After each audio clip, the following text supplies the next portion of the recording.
Hello students, आपके अपने YouTube channel प्रत्यक्ष ग्रामर विंडो में मैं आपका पुनः एक बार स्वागत करता हूं।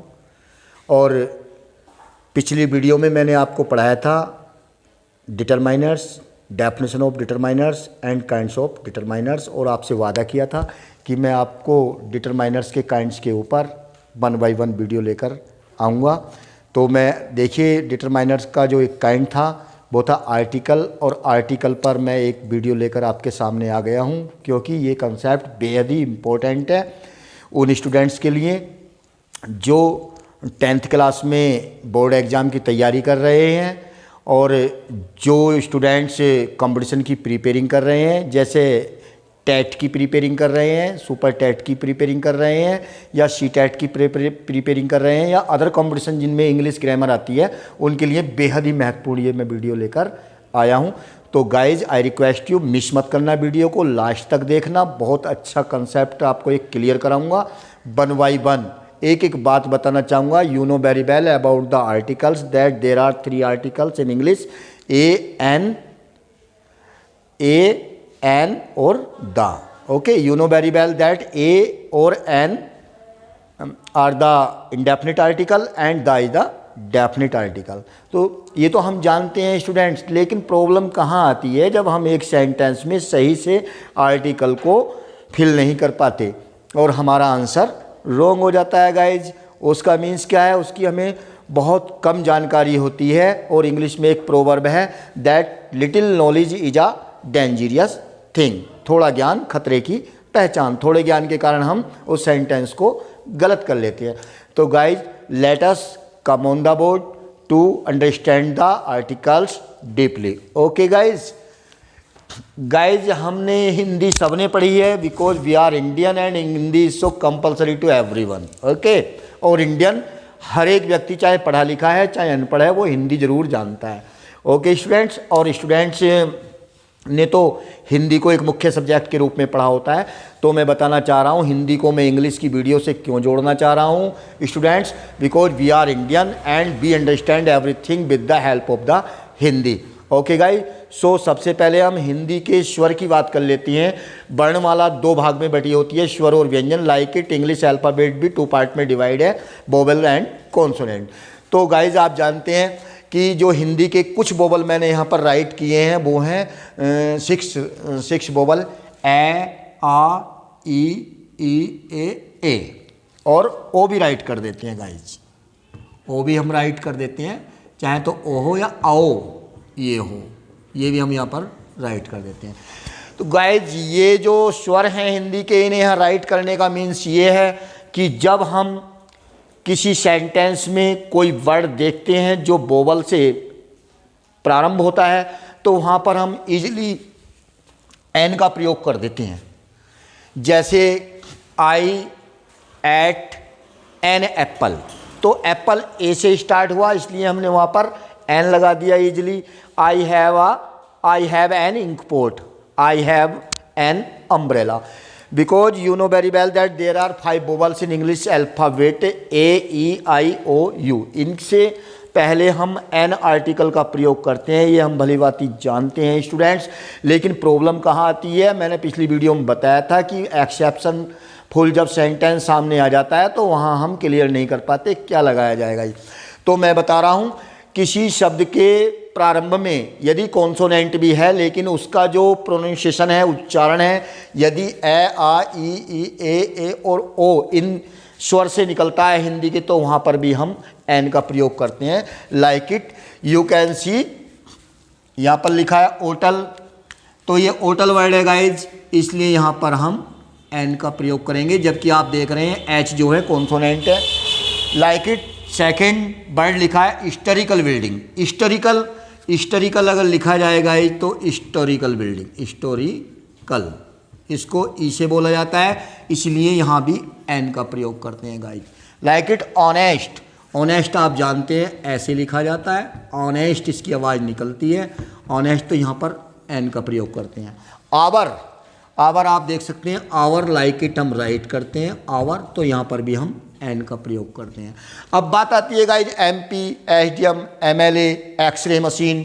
तो ये बहुत इंपॉर्टेंट चीज़ जो मैंने आपको दिखा रहा हूँ ये बहुत इंपॉर्टेंट चीज़ है स्टूडेंट्स। एमपी, जब हम एमपी बोलते हैं तो ए की आवाज़ आती है, तो यहाँ पर भी एनएमपी, एनएचडीएम, एनएमएलए और एन एक्सरे मशीन। तो ये तो डाउट क्लियर हो गया होगा गाइज कि कुछ वर्ड्स ऐसे होते हैं जिनके स्टार्टिंग में कॉन्सोनेंट्स होता है, बट उनका कंप्लीट प्रोनाउंसिएशन जो है ना वोवल से निकलता है, तो वहाँ पर हम एन का प्रयोग करते हैं। बट गाइज एक अपवाद और है कि वर्ड के स्टार्टिंग में वोवल होने पर भी हम ए का प्रयोग करते हैं स्टूडेंट्स। यही तो है कंपटीशन, इसी तो कहते हैं एग्जाम। और कंपटीशन जो है वो एक्सेप्शनल फुल बेस पर होता है, इसे हमें अंडरस्टैंड करना बड़ा ज़रूरी होता है स्टूडेंट्स। जैसे देख लीजिए आप, यूनिवर्सिटी वर्ड है। यूनिवर्सिटी में अगर हम यूनिवर्सिटी राइट करते हैं तो यह आवाज़ आती है ये की, यूनिवर्सिटी। और यह वर्ड जो है हमारा इस सीरीज में नहीं है। इट मीन्स यह जो है हमारा वो व्यंजन है, और वोवल से आवाज़ निकलने वाले वर्ड्स के साथ हम एन का प्रयोग करते हैं। तो यूनिवर्सिटी से पहले हम राइट करेंगे ए, ठीक है गाइज। लाइक इट यूनिक है, यूनिक से पहले भी राइट करेंगे ए।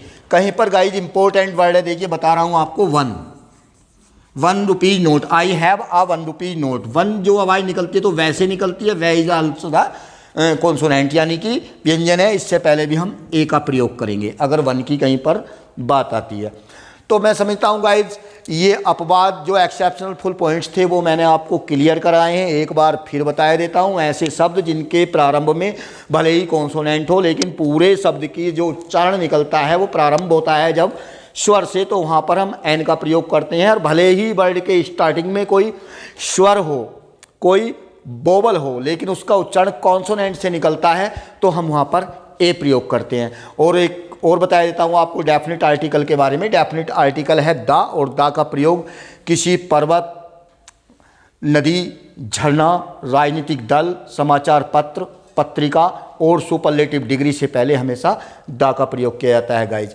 तो देखिए ये थे special rules for the articles. And I have some sentence for practice for the students at the board, so I am going to solve the written sentence on the board at this time, and I request you kindly look the deeply and observe the complete knowledge related to topic. Okay guys, first sentence is the copper is useful लिखा है guys।